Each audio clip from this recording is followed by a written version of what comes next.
Welcome back to the deep dive, everybody. Today we're diving into a topic that's honestly kind of foundational for any organization, especially with all the craziness going on these years, right? We're talking about risk management maturity. Yeah, risk management maturity, basically. It's just, how good are we at dealing with risks? Right? Exactly. How effectively are we handling all these uncertainties? And, our sources, they really stress that if you're not regularly checking in on your risk management, it can have some pretty nasty consequences. Like, we're talking disengagement within teams, you start to lose value, and worst case scenario, the whole thing can even fall apart.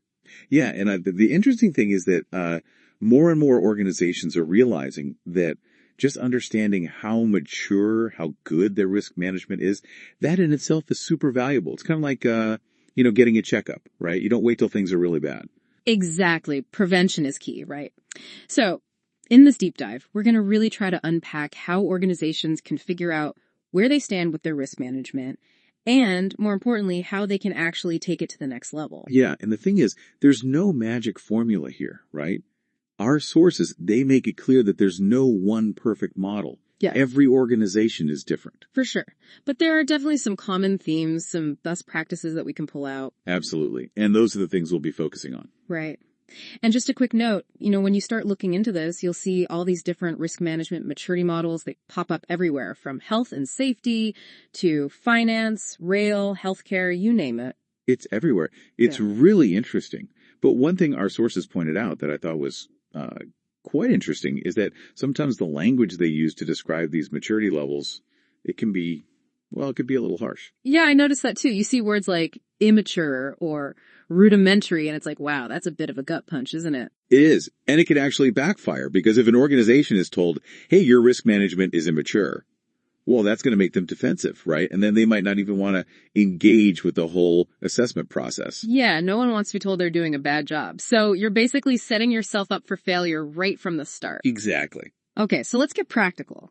Let's say you're an organization, you're listening to this. Why should you even bother figuring out your risk management maturity in the first place? What's in it for you? Well, I think the biggest benefit is you get this really clear picture of how well risk management is actually integrated into your daily operations. Is it just something you do on the side, like a checklist, or is it really embedded in your decision making? Right, so it's not just a box-ticking exercise. It's about making risk a part of your DNA. Exactly. And then another huge benefit is that you can see how you stack up against others. How are you doing compared to your competitors? What are the best practices in your industry? Are there any standards you need to meet? It gives you a benchmark. So it's about understanding where you stand in the grand scheme of things. But it's not just about comparisons, right? This assessment also helps you identify areas where you can improve, doesn't it? Oh, absolutely. It pinpoints your weaknesses, the areas where you're falling short, but it also highlights any redundancies, where you might be overdoing things, making things more complicated than they need to be. So it's like streamlining, getting rid of the unnecessary stuff, making sure you're focusing on the right things. Yeah, exactly. It's about efficiency and effectiveness. Now, we've talked about this spectrum of risk management maturity from low to high. Can you give us a quick rundown of what those extremes actually look like in the real world? Yeah, sure. At the low end, you're looking at organizations where risk management is basically non-existent. Maybe they have something written down somewhere, but it's not really used, or it's super generic, not tailored to their specific risks. Right. Just going through the motions, like a one-size-fits-all approach that doesn't really fit anyone. Exactly. And they're only doing it because they have to, for compliance or whatever. There's no real understanding of why it's important. And at the other end of the spectrum, the high maturity level, what does that look like? That's where you see a real risk-aware culture. Everyone in the organization understands risk, they're actively involved in managing it, and they use it to make better decisions. So it's not just about avoiding bad things. It's about using risk to your advantage, finding opportunities. Yeah, it's about being proactive, strategic. It's about safeguarding the organization, making it more sustainable, and ultimately helping it grow. Our sources also mention that these maturity models, they typically have a few levels, maybe 3, maybe 5. And the labels they use, it's all over the place. Basic, immature, advanced, optimized. It's kind of confusing, to be honest. Yeah, it can be. And as we said earlier, some of those labels, they're not very helpful. They can actually be off-putting. So what's the alternative? Our sources suggest using more neutral language, like just a simple scale of 1 to 5, or maybe terms like very low to very high. Yeah, that makes sense. It's less about judgment and more about, where you are on the journey. Exactly. Okay, so let's talk about the ingredients that actually make up risk management maturity. It's obviously more than just having a risk register. Oh, yeah, definitely. It's much broader than that. It's about the whole organization, the culture, the processes, the people. Our sources mention all sorts of factors like people and tools, governance, process, reporting, and continuous improvement.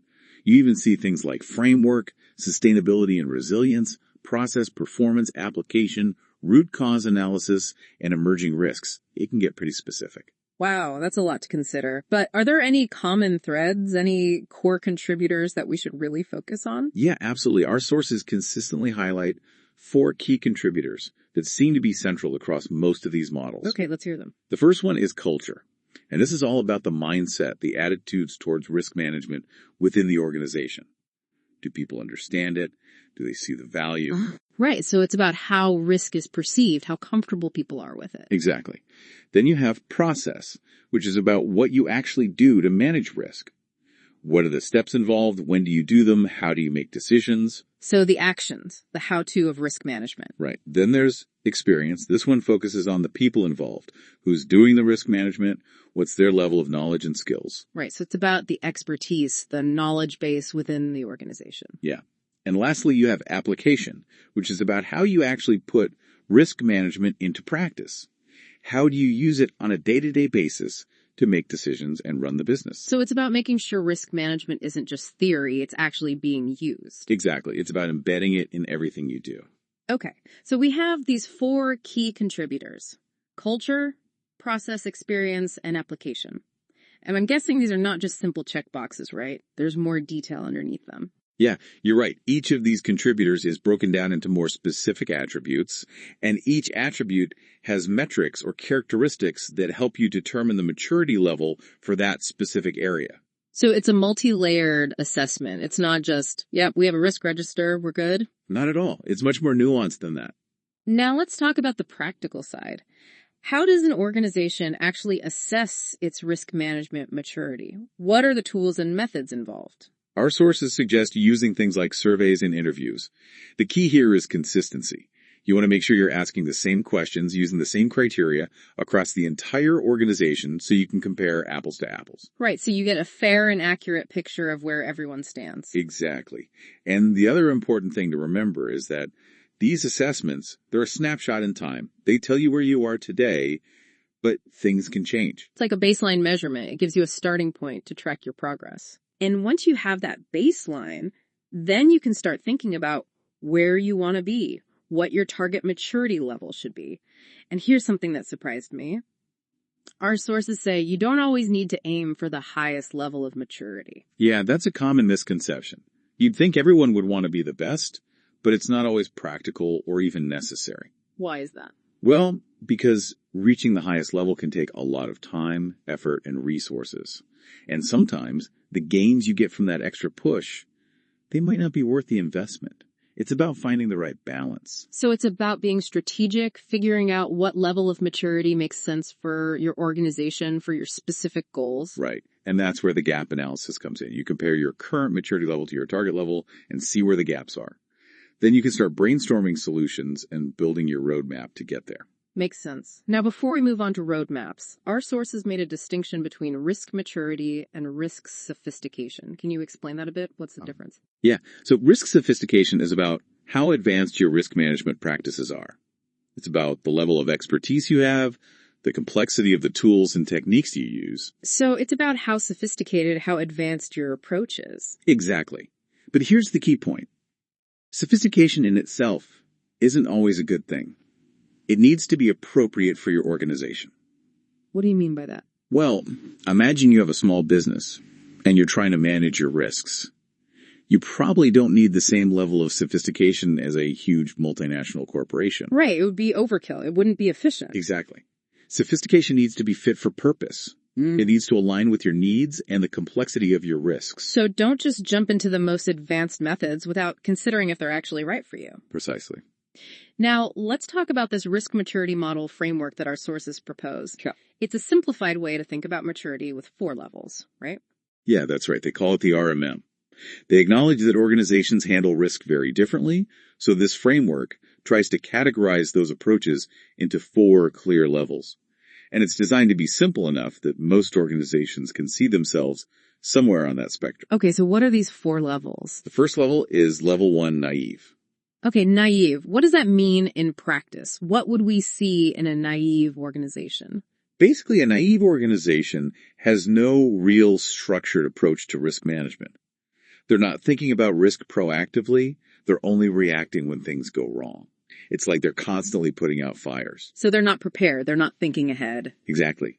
And if we look at those 4 key contributors, culture, process, experience, application, they're all lacking at this level. Can you break that down a bit? What do we see in each of those areas? Sure. So culturally, there's no real understanding of risk management. People might even be resistant to it. Process-wise, there are no formal processes in place. Experience-wise, there's no real expertise in risk management. And application-wise, well, there's no real application of risk management principles at all. It's like they're living in a risk-free bubble, except it's not actually risk-free. It's just that they're not acknowledging the risks. Yeah, pretty much. Okay, so that's level 1 naive. Let's move on to level 2 novice. How does this level differ? At level 2, you start to see some awareness of risk management. There might be individuals within the organization who are trying to do something, but it's still very ad hoc, very inconsistent. So some initial steps, but no real system in place yet. Right. And the benefits of risk management, they're not really being realized because the implementation is so haphazard. Okay, and what about those 4 key contributors? How do they look at level 2? Culturally, risk management is still seen as a bit of a burden, something extra they have to do. Process-wise, there might be some informal methods, but nothing standardized. Experience-wise, there's limited understanding, maybe a few people with some training. And application-wise, it's very inconsistent. It depends on who's involved and what project they're working on. So there's some progress, some glimmers of hope, but still a long way to go. Definitely. Next up is level 3 normalized. What are the hallmarks of this level? At level 3, risk management starts to become more routine. There are formal processes in place, and they're applied to most projects. The benefits of risk management are starting to be understood across the organization. So it's becoming more embedded in the way things are done. Exactly. It's not just an afterthought anymore. And how do those 4 key contributors look at this level? Culturally, there's a formal risk management policy, which is a good sign. People are starting to expect the benefits of managing risk. Process-wise, there are standardized processes. They're usually integrated into other management systems. Experience-wise, there's a core team of people with some expertise. And application-wise, risk management is applied consistently across most projects. So things are starting to look pretty good at level 3. Risk management is becoming more of a core function. Yeah, it's becoming more mature. And finally, we have level 4 natural. This is the top level, the most mature level. What does it look like? At level 4, risk management is truly ingrained in the culture. It's proactive, it's forward-looking, and it's used not just to avoid problems, but to find opportunities. So it's not just about defense, it's about offense too. Exactly. They're using risk information to make strategic decisions to get ahead of the competition. And those 4 key contributors? They're all firing on all cylinders. Culturally, there's strong support from leadership, a real risk-aware mindset. Process-wise, risk management is fully integrated into everything they do. Experience-wise, everyone has some level of training, and they're always learning. And application-wise, risk is embedded in all decision-making. So level 4 is basically the ideal state. Yeah, that's where everyone wants to be. But it's important to remember that most organizations aren't there yet. Where do we typically see organizations falling on this spectrum? Most are at level 2 or 3, or maybe somewhere in between. Some are still at level 1, just starting their journey, and very few are at level 4. So there's a lot of room for improvement for most organizations. Absolutely. But our sources also warn against trying to jump ahead too quickly. Going from level 1 straight to level 3, it's tempting, but it's often not realistic. Why is that? Because you need to build those foundations first. You need to develop the culture, the processes, the expertise. It's a journey, not a sprint. Makes sense. So let's talk about these transitions, these steps along the way. What are some of the challenges organizations face when they're trying to move from one level to the next? Well, starting with the move from level 1 to level 2, naive to novice, the biggest hurdle is often just a lack of understanding. People don't know what risk management is, they don't see the value, they're resistant to change, and there's usually no one with any experience to guide them. So it's about building that initial awareness, that foundation of knowledge. Exactly. And then when you're moving from level 2 to level 3, novice to normalized, the challenge is consistency. Yeah. You might have some pockets of good practice, but it's not widespread. So it's about standardizing those processes, making sure everyone's on the same page. Right. And then the move from level 3 to level 4, normalized to natural, that's often about breaking through a kind of complacency. What do you mean by that? Well, organizations at level 3, they're doing okay. Risk management is a routine part of their work. But they might not see the need to push further, to become truly proactive and strategic. So it's about going beyond just doing the minimum. It's about making risk management a core part of your competitive advantage. Exactly. Now, our sources give some specific actions that organizations can take to overcome these challenges and move up the maturity ladder. Do you want to highlight a few of those? Sure. So for the move from naive to novice, they talk about things like getting senior management buy-in, developing a basic risk management framework, starting with pilot projects, celebrating early successes, and bringing in some external expertise to guide you. So building that foundation, demonstrating value, getting some quick wins. Right. And then for the move from novice to normalized, it's about formalizing those processes, training more people, showcasing the benefits, and getting more resources dedicated to risk management. So making it more structured, more professional, more integrated. Exactly. And then for the move from normalized to natural, it's about constantly reviewing and improving your processes, investing in new tools and training, and fostering that risk-aware culture. So it's about never standing still, always pushing for better. Yeah, it's a continuous journey of improvement. Our sources also introduced this acronym, PACE-ED, which stands for Proportionate, Aligned, Comprehensive, Embedded, and Dynamic. Can you explain how those principles tie into this whole idea of risk management maturity? Yeah, so PACE-ED is basically a checklist for effective risk management. And each of those principles aligns with one of those 4 key contributors we discussed earlier. Can you give us some example? Sure. So, proportionate means that the effort you put into managing a risk should match the level of risk. And that ties into the idea of application. You don't want to overcomplicate things. You want to use the right tools and techniques for each situation. Right. So it's about being efficient and effective with your resources. Exactly. And the same logic applies to the other principles. Aligned means your risk management activities should support your strategic goals, which ties into culture. Comprehensive means you need to consider all the significant risks, which ties into process. Embedded means risk management should be part of your daily operations, which again ties into application. And dynamic means your approach needs to be flexible and adaptable, which ties into experience. So PACE is like a framework for evaluating how well you're doing across those 4 key contributors. Yeah, it's a helpful way to think about it. Now let's talk about roadmaps. We've talked about assessing where you are and where you want to be, but how do you actually get there? That's where the roadmap comes in, right? Exactly. A roadmap is basically your strategic plan for improving your risk management maturity. It outlines the steps you need to take, the resources you need, the timeline, everything. And our sources emphasize the importance of SMART objectives. Can you remind us what SMART stands for? Sure. SMART stands for specific, measurable, achievable, relevant, and time-bound. And why are SMART objectives so important in this context? Because they provide clarity and focus. If your objectives are vague, you'll never know if you're making progress. But if they're SMART, you can track your progress, measure your success, and make adjustments along the way. So it's about setting yourself up for success. Exactly. And these roadmaps, they shouldn't just focus on the long term, right? They should also include some quick wins. Absolutely. Quick wins are those smaller, easier changes that you can implement quickly and see results from. Can you give us some examples? Sure. So maybe you need to improve the way you describe risks in your risk register. Or maybe you need to review your key controls and make sure they're actually effective. Or maybe you just need to encourage people to be more critical of the risk information they're using. So it's about finding those areas where you can make a quick impact, build some momentum, and show people that change is possible. Exactly. And these roadmaps, they need to be flexible, right? Things change, new risks emerge, the world keeps spinning.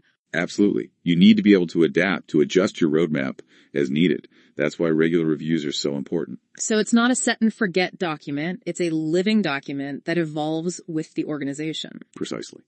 Now, our sources also talk about the importance of understanding the interconnectedness of risks, this concept of network and puzzle analysis. Can you explain what that means and why it's important?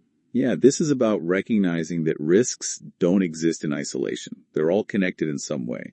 One risk might trigger another, or a control might address multiple risks. So it's about seeing the bigger picture, understanding the web of relationships. Exactly, and this is important for a few reasons. First, it helps you to identify and manage those really complex risks, the ones that cut across different parts of the organization. Second, it helps you to avoid redundancy in your controls. You don't want to be doing the same thing multiple times.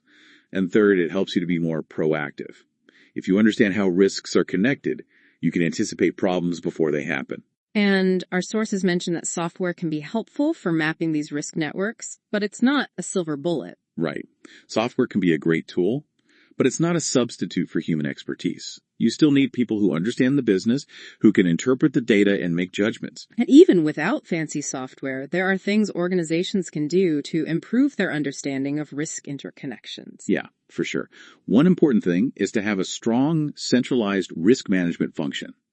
That central team can help to ensure consistency across the organization, and they can also spot those patterns and connections that might be missed at the departmental level. So it's about having that overarching view, that strategic perspective. Exactly. And then there's also the concept of causal analysis and effect analysis. Can you explain those a bit? Sure. Causal analysis is about understanding what triggers a risk. What are the underlying causes? And effect analysis is about understanding the potential consequences if a risk actually happens. So it's about digging deeper, understanding the why and the what if. Yeah, it's about getting to the root of the problem and understanding the full impact. Our sources list several challenges that can prevent organizations from fully grasping these risk interconnections. Can you highlight a few of those?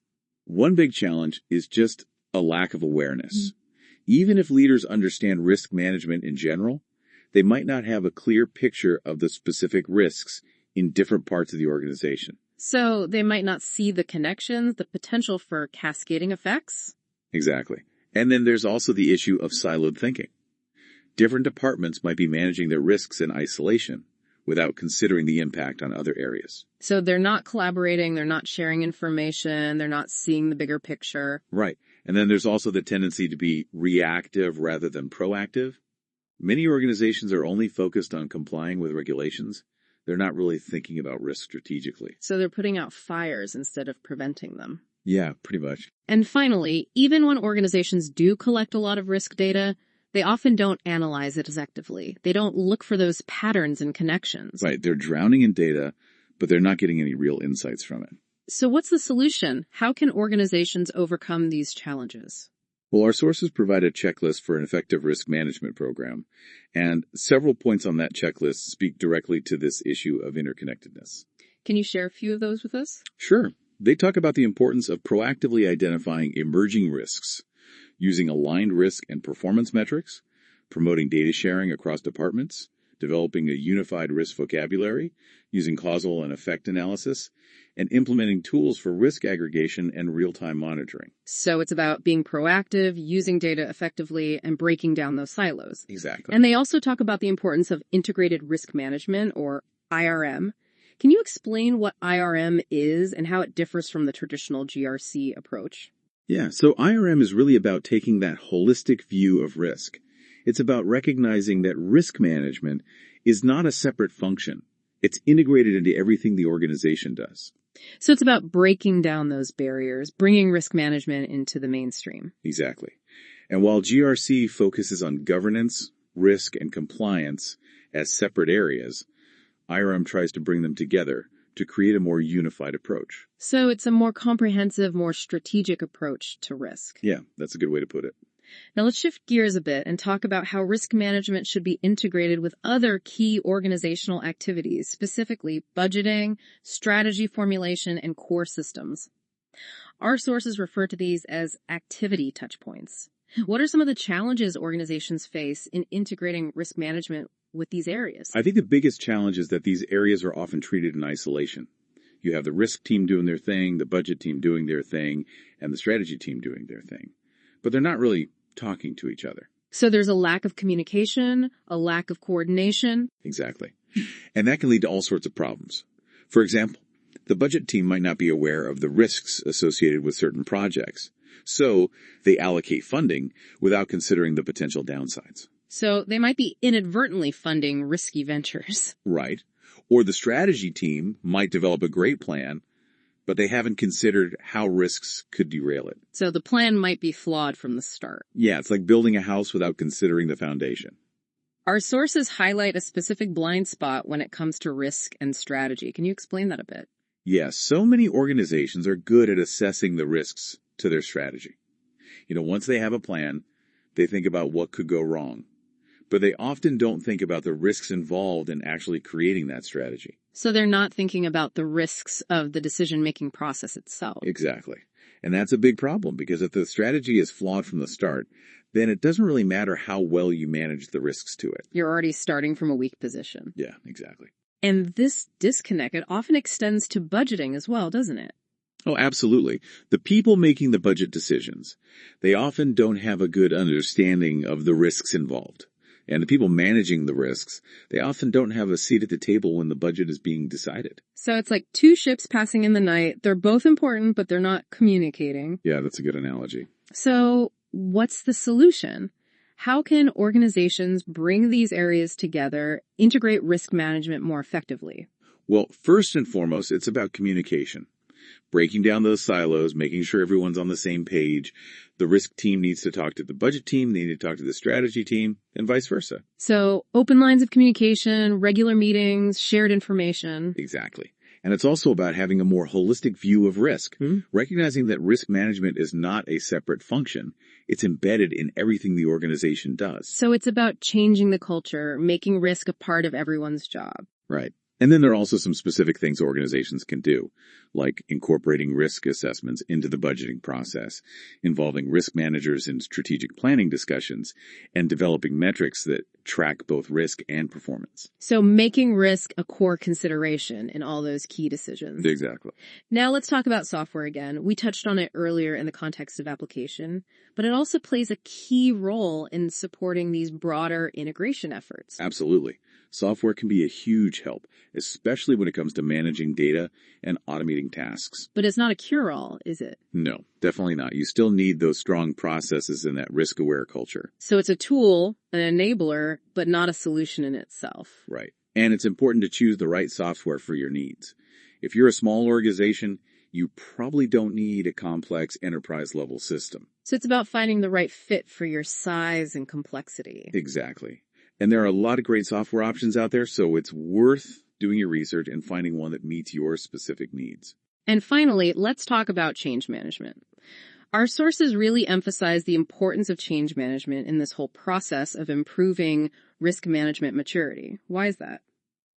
Well, because any change, even a positive change, can be disruptive. And people are naturally resistant to change. So if you're trying to implement new risk management practices, you need to manage that change carefully. So it's about bringing people along on the journey, making sure they understand why the change is necessary and what the benefits will be. Exactly. And there are a lot of different change management models out there, but they all share some common principles. You need to communicate effectively, involve stakeholders, provide training, and celebrate successes. So it's about being transparent, collaborative, and supportive. Right. And it's also about being patient. Change takes time. It doesn't happen overnight. So it's a marathon, not a sprint. Exactly. Well, this has been a fascinating deep dive into the world of risk management maturity. I feel like I've learned a lot. What would you say is the single most important takeaway for our listeners? I think the most important takeaway is that risk management maturity is a journey, not a destination. It's something you need to constantly work on, constantly improve. And it's not just about avoiding risks. It's about using risks to your advantage to make better decisions and achieve your goals. So it's about being proactive, strategic, and always learning. Exactly. And on that note, we'll leave you with a final thought. What's one small step you can take today to start improving your organization's risk management maturity? It could be something as simple as having a conversation with your team, reviewing your risk register, or looking for those quick wins that can build momentum. Remember, even small steps can lead to big changes over time. Thanks for joining us on the deep dive. See you next